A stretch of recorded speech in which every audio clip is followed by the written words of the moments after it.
The video begins with a plume of dark gray smoke rising through the sky behind a sun-drenched concrete wall. Almost immediately, you can hear the sounds of gunfire in the distance, probably from a handgun. The radio station that published the video on its social media platform bleeps out some of the commentary, which includes someone making a joke. Then comes the unmistakable sound of an automatic rifle. At least 6 shots are fired by my count, and then more bleeping.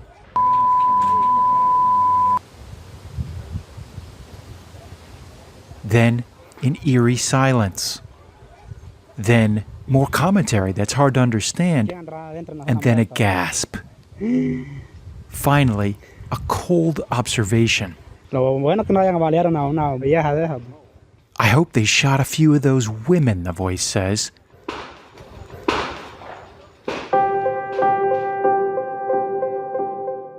The date was June 20th, 2023. The site, Támara, Honduras, home to the only female prison in the country. The result was not funny. It was tragic.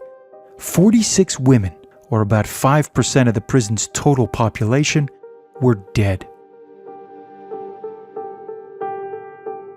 It was part of a years-long tit-for-tat between the country's most prominent gangs, the MS-13 and the 18th Street. That war had begun in Los Angeles in the early 1990s between the male factions of the gangs, but had since spread to parts of Central America and had infected the female factions of the gangs and made its way into the prison. A couple of weeks before the massacre, Insight Crime investigators spent a week going in and out of the prison, where they interviewed about 30 prisoners. Some of them had survived a similar incident 3 years earlier and were warning authorities that another attack on them was imminent, and in the end, they were right.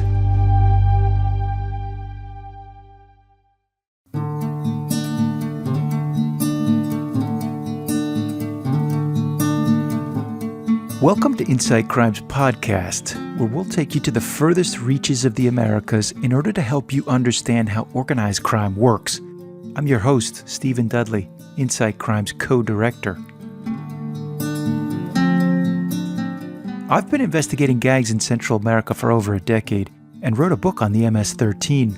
The gang is captivating, not just for its heavy metal music origins and its members' penchant to get tattoos on their entire bodies, but also its endless multi-country rivalry with the 18th Street Gang. In this episode, with the help of one of our investigators and 2 inmates from these rival gangs, we'll explore gang dynamics inside the prison and how gender influences the experiences of inmates and their captors. Specifically, how authorities underestimated the potential for violence for years, and how this paved the way for one of the worst massacres ever recorded in a Latin American prison.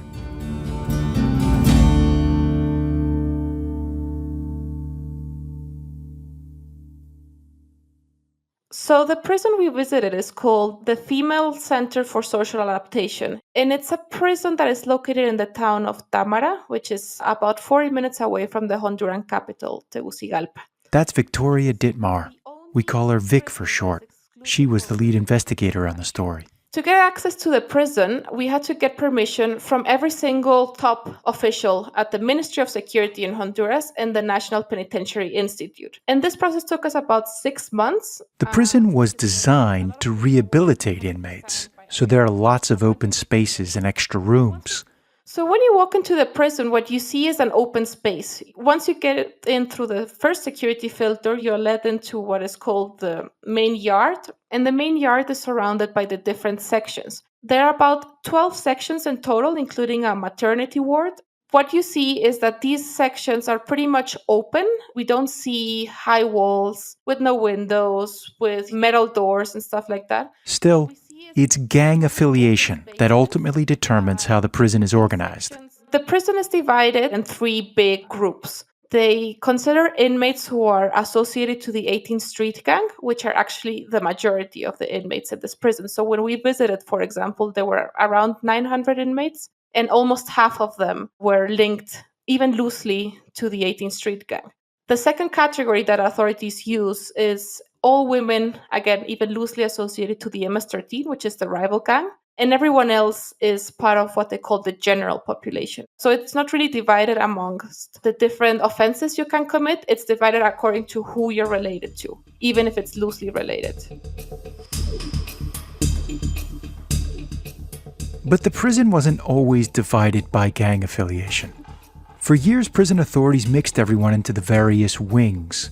To be sure, there were some beatings and threats and some skirmishes between gangs, but nothing that raised red flags for authorities. And what inmates told us, and they all agreed on this, is that tension was continuously accumulating until it reached a point where it exploded.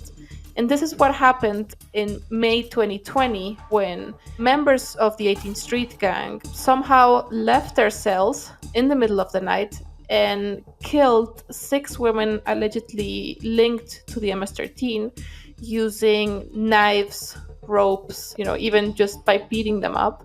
The massacre shocked authorities, who nonetheless never revealed how members of the 18th Street had committed the murders. And although they separated the two gangs, they didn't address the fact that the 18th Street remained the dominant force. To find out more, Vic met with one member of the gang who, for security reasons, didn't want to be identified, so we're going to call her Raquel.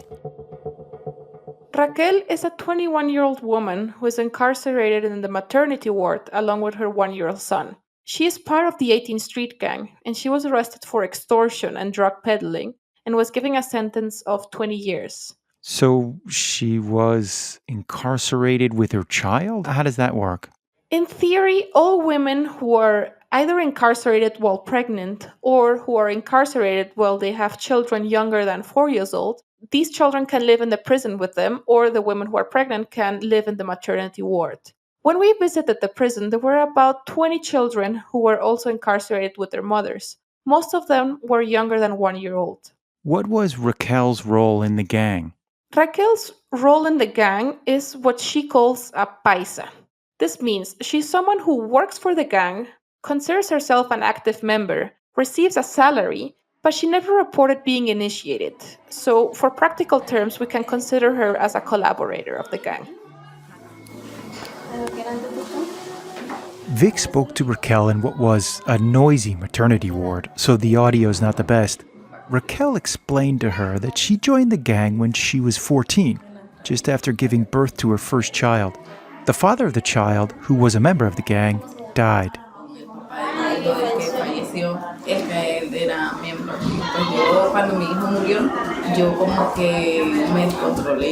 Then her child died too. These deaths sent her into a tailspin. She used to go to church, she said, but after that, she isolated herself from that community.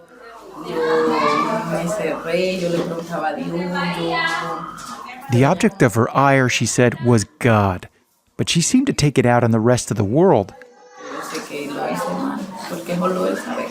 She hit the streets hard. Raquel told Vic, for instance, that she became more active in the gang and used to help collect the extortion payments from small shops and other businesses.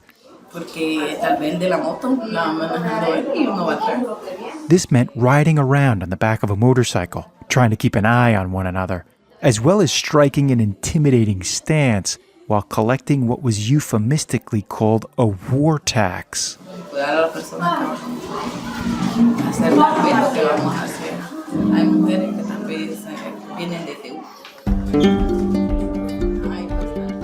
Women in the 18th Street Gang have a much more prominent role than women in the MS-13. They are in charge of extortion, they're in charge of contracted killings, but that doesn't mean that they can rise to ranks of leadership. They will always be subordinates of male leadership. Raquel, for example, even though she was very much appreciated by the gang and she was able to conduct all these activities that required a lot of responsibility, she would never be able to rise, towards a leadership position. Raquel was 20 when the police caught her and found $1,800 in cash on her. It was probably money from extortion, although she wouldn't admit it, but Raquel had a bigger problem than the money. When Raquel was arrested, she knew she was pregnant, but she said she didn't mention that to authorities. Me llevaron para la dirección de extorsión. Ahí estuve casi todo el día. And they actually started to torture her. And she mentioned, for example, that they didn't hit her, but they did try to asphyxiate her with a black plastic bag. She didn't mention how long this torture lasted, but she did mention suffering a lot. No me golpearon, pero sí intentaron ahogarme. Raquel told us about her first days in prison. She said she got there and she was immediately isolated for a couple of days. And once they opened the actual door to the prison, she was so scared that her thoughts were like, oh my God, what am I doing here? This is so scary. Cuando iban abriendo el primer portón, Dios mío, ¿qué es aquí? Decía. But once she got in, she quickly learned that by being part of the 18th Street Gang, the dominant gang in the prison, it wasn't going to be as difficult as she thought. Sí, aquí son unidas. Aquí eso es lo que tienen que hacer. The rivalry between El Barrio 18, or the 18th Street, and La Mara Salvatrucha, or MS-13, began in Los Angeles, California, some 4,000 kilometers from the Tamara prison. Its origins are murky, and at this point, largely unimportant. The results, however, have been devastating. Central America's gangs are some of the most notorious in the world, having long terrorized countries. La rivalidad entre Barrio 18 y la Mara Salvatrucha 13 fue creciendo hasta puntos insostenibles. Los asesinatos diarios se multiplicaron durante los 90. MS-13 and its rivals like the 18th Street Gang cause chaos and violence across Central America, sometimes at levels similar to active war zones. Since the early 1990s, thousands have been killed across the United States, Central America, and Mexico. At various points, the homicide rates of Honduras, El Salvador, and Guatemala have been some of the highest in the world due to gang violence and the government's response to that violence. To each gang, killing the other is a badge of honor, even when you have no idea why you're fighting in the first place. There are, however, some practical reasons to fight. Control of territory or criminal economies, for instance. And for prisoners like Raquel, being on the winning side had benefits. For example, she would receive constant support from the gang outside. The gang would send her food, they would send her medical supplies. The support would also go to her child. This is, for example, something that many inmates don't have access to because these products can be very expensive and they're not necessarily available in the prison. But with privileges came responsibility. The 18th Street controlled the prison in part because people like Raquel formed a vast intelligence network. This meant that every single member of the gang had to be constantly gathering information about what they saw, constantly collect this information and give it back to their leaders. Some women, for example, Raquel was one of them, were also in charge of basically sitting at the entrance of their sections and keeping an eye on the halls and noting down everything they saw. This meant keeping an eye on every food item, keeping an eye in case their rivals of the MS-13 were moving around the prison, and also keeping an eye on the general population in order to detect if there was anyone who was supporting the rival gang. Vic said that although there were restrictions on the movement of prisoners between the various sections of the prison, it was clear the 18th Street had come to some kind of an arrangement with prison authorities that allowed their members to move more freely. We saw that at least a group of 10 to 15 women were constantly walking through the halls, gathering in specific areas of the prison, for example, in the central yard or in certain security filters. But for Raquel and the other 18th Street members, this was cold comfort. It didn't mean that her and the rest of the inmates could be at ease, because they were always in constant threat, because their rivals from the MS-13 were also in this prison, and although they were a minority, they were still considered a threat.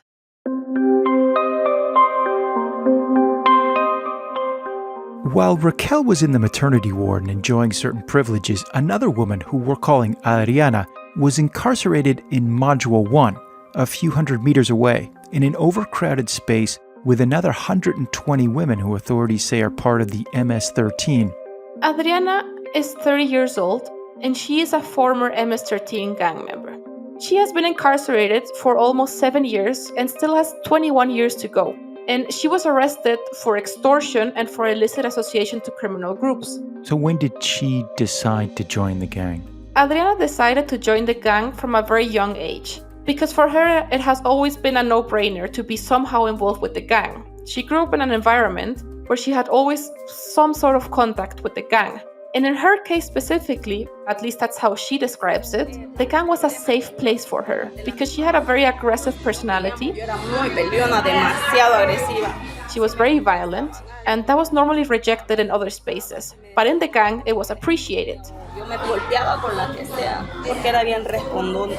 So after a whole life of collaborating with the gang, at the age of 23, she made the change from just being a collaborator to actually being an active member. And she actually married a gang member as well. Did she talk about what her role was in the gang once she did join? After she joined the gang, she was supposed to be in charge of extortion and actually go around town, threaten shop owners and other members of society to give her money. But she never got a chance to actually do that because she was captured only 2 weeks after her initiation. La verdad que pertenecer así con pago tenía solo 2 semanas. Pero de ayudar. Adriana arrived at the prison in September 2016, and although the 18th Street was already running it, authorities had not yet segregated the prison by gang affiliation. Era tan horrible al principio porque golpeaban a la gente, caminaban ahí viendo por qué caía cada quien y le hacían la vida imposible y no la golpeaban. It was terrible, Adriana says. They would beat up everyone, and in general just make life impossible. At first, Adriana kept a low profile, avoiding the beatings and violence, but this didn't last long. So at some point, she said she couldn't take it anymore, and she assumed her identity as an MS-13 member and got closer to the veteran gang members.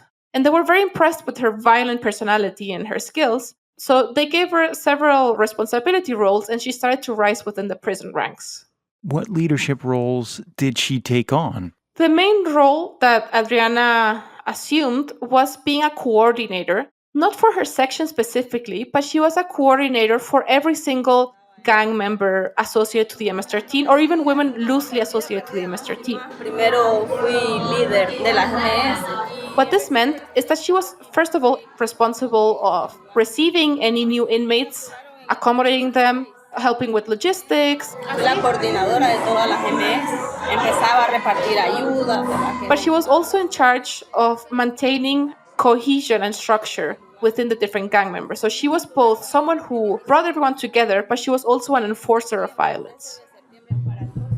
And pretty soon, the 18th Street prisoners noticed and began to target Adriana with threats and violence, saying things like, "You have little time to live." But Adriana was defiant. She laughed in their faces and told them MS-13 women do not fear death and that she was ready to die for her gang.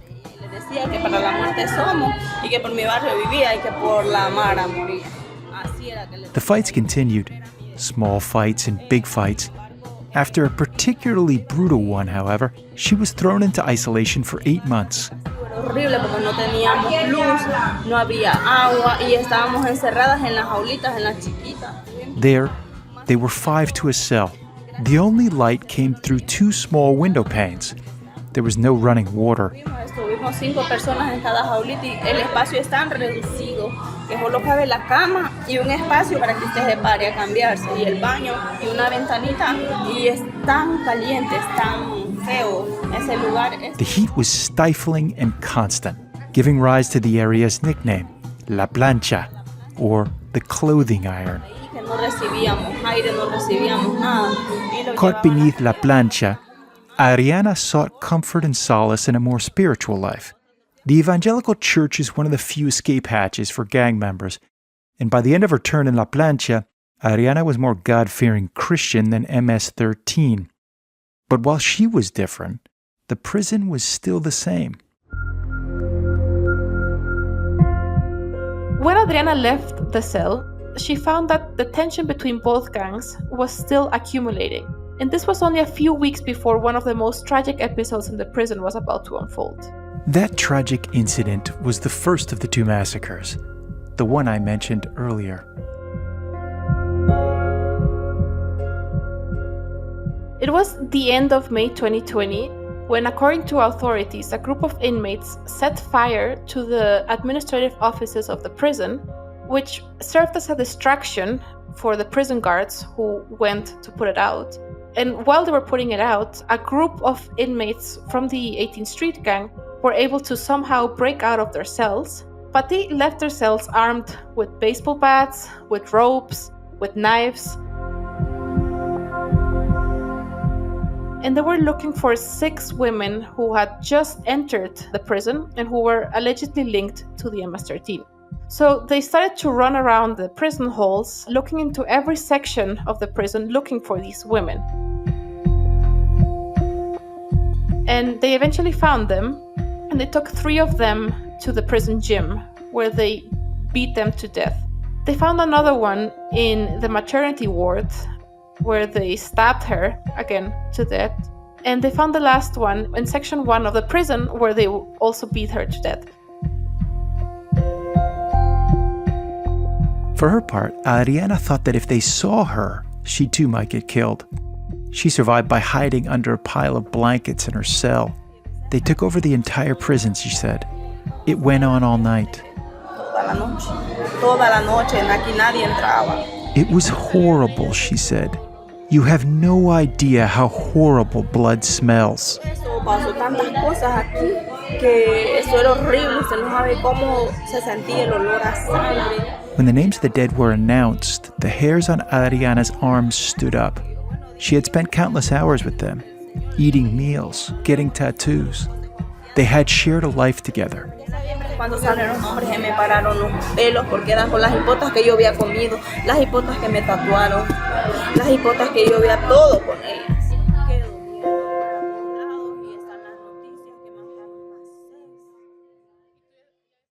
Vic, how did this impact Adriana? Adriana says the massacre was one of the worst nights in her life. Not only because she was a target of the massacre, but also because she heard how 6 of her friends died in a very brutal way. What happened is that this event once again changed how she related to the gang. She didn't want to be a part of the gang anymore, but she felt she had to protect them because these people who once were her family and who took her in were still suffering attacks from the 18th Street Gang. Still, Adriana remained a target. Al día siguiente estaban afilando unos yatagas así de grandes, mire que le meten y sacan con todo y las tripas. The day after the massacre, Adriana remembers walking around the halls of the prison and seeing a member of the 18th Street Gang who was filing a knife. And this woman showed it to Adriana and told her, "We're going to kill you with this, but not now, later." Con este te voy a picar, pero más tarde, ahorita no. Y yo así solo me quedaba bien.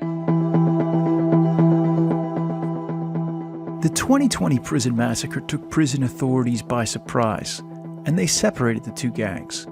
The 18th Street was housed in sections 6, 7, and 8, while the MS-13 was assigned to section 1. But tensions continued to mount, in part because it was clear that the 18th Street still had control of the prison. Adriana never felt quite safe in this new space, and neither did the other women associated to the MS-13, because the trauma was still there and the threat was very much present. As we saw with Raquel's story, the women related to the 18th Street Gang still had many privileges in the prison, which included, for example, walking around the halls and getting close to the different sections of the prison. On the contrary, the women associated to the MS-13 weren't able to leave, and they were constantly receiving threats from their rivals. It was during this period that Vic and another inside crime investigator visited the prison. After talking to prisoners like Adriana, they asked prison authorities about the potential for more violence, but prison officials seemed blind to the possibility. The general sense when we spoke to them was, they're separated now, one of the gangs is isolated, and this is enough to avoid further violence. There's a bit of a stereotype at play here as well. I mean, this idea that women are not capable of the type of violence of male inmates. Gender stereotypes were very much present amongst authorities. The general sense was that women weren't really violent, that violent episodes such as a massacre were not possible. And after the first massacre happened, the stereotype was this is a one-time thing, it's not going to happen again, and basically just separating the gangs and avoiding spaces where they could encounter each other is enough to avoid further violence. But they were ignoring that gang dynamics were still very much present, that constant episodes of violence were still going on, that threats were still going on, and that, for example, one of the gangs was still accumulating a lot of power. The gang was, of course, the 18th Street, which was accumulating not just knives, but assault rifles and ammunition. The weapons would become further evidence of how much control the 18th Street wielded inside the prison and how corrupted the guards and prison officials were. As the 18th Street built up its arsenal, Adriana settled into her new cell block with her old gangmates.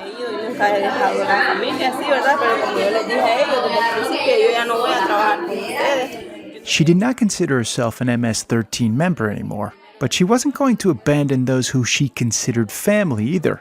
So she told them she would help them in any way she could, making sure, for example, that the inmates didn't skirmish over food. But she could do nothing to slow the coming prison-wide violence. And on June 20th, 2023, the 18th Street launched their second major attack in 3 years. In this case, several women associated to the 18th Street gang were again able to leave their cells. They ran directly to Section 1, where all the women associated to the MS-13 were held. At some point early on, someone started a fire. That was when a person on the outside noticed the plume of gray smoke that floated over the clear sky and began recording a video with their phone that would eventually make it onto the local radio station's social media platform. So women started to climb to the roofs and started to jump out of their section in order to escape the fire. Around 20 of them didn't make it, and the rest of them started to run around the prison once they escaped the walls of their section. And that's when the 18th Street gang members started to shoot at them. Anguish and anger in Honduras after government officials say a gang slaughtered at least 46 women inside a prison. Investigators say most of those killed were burned to death, with the remainder either shot or stabbed. Desperate relatives of the inmates gathered outside the prison looking for answers. Como abuela que soy, necesito saber el nombre de mi nieta, si está viva o ya está muerta. ¿Por qué? Porque no sé nada.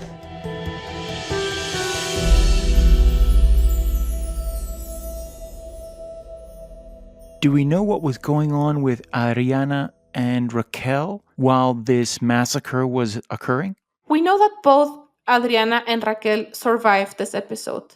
We could see through a TV reporting that Adriana was taken to the hospital. She had an injured leg, possibly from one of the gunshots, but she survived. Raquel, we didn't really hear about her. She wasn't included in the list of victims, and we're not sure if she was part of the perpetrators. However, we know that Raquel was part of the preparations leading up to this massacre because she was constantly collecting information for the leaders of the 18th Street gang in all the weeks leading up to the massacre. The violence had all unfolded practically in front of their eyes for years. Yet once again, Honduran authorities acted like they were surprised. They simply couldn't see beyond their own stereotypical notions of women. One of our main findings through this investigative process was that security policies that fail to include a gender perspective can have devastating consequences. For example, in this case, authorities underestimated for years the potential of violence that existed within this prison. But it's also a story about how gender and power structures affect imprisoned women, especially those who are related to gangs. And even though, for example, some had an apparently privileged position, they were still subject to constant violence from their own gang and the general violence of the prison, and they were only seen as pawns in a larger structure of the gang, which has always been dictated by male leadership. The sad reality is that the male-dominated gang war has engulfed the female prison in Honduras with devastating consequences. There, women like Raquel and Adriana, who both come from poor, violent neighborhoods, are in a battle to the death, in large part because of their association with one group or the other, and authorities are blind to it as it plays out right in front of them.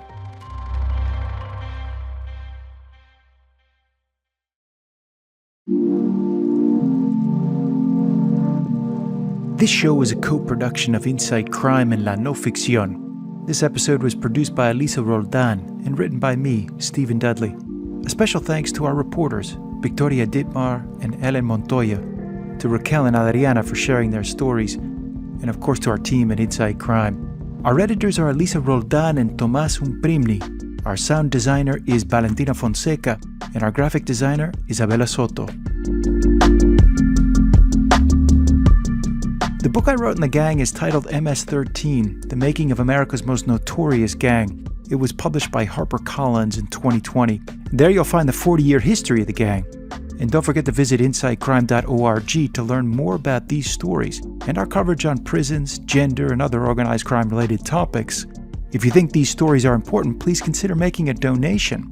Every little bit helps and will go directly to reporting these types of stories. Join us in a few weeks after Easter when we go to the U.S.-Mexico border and visit a migrant camp controlled by an international drug cartel.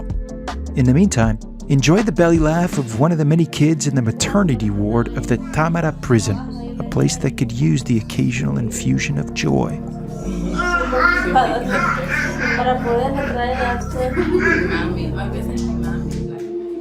See you next time.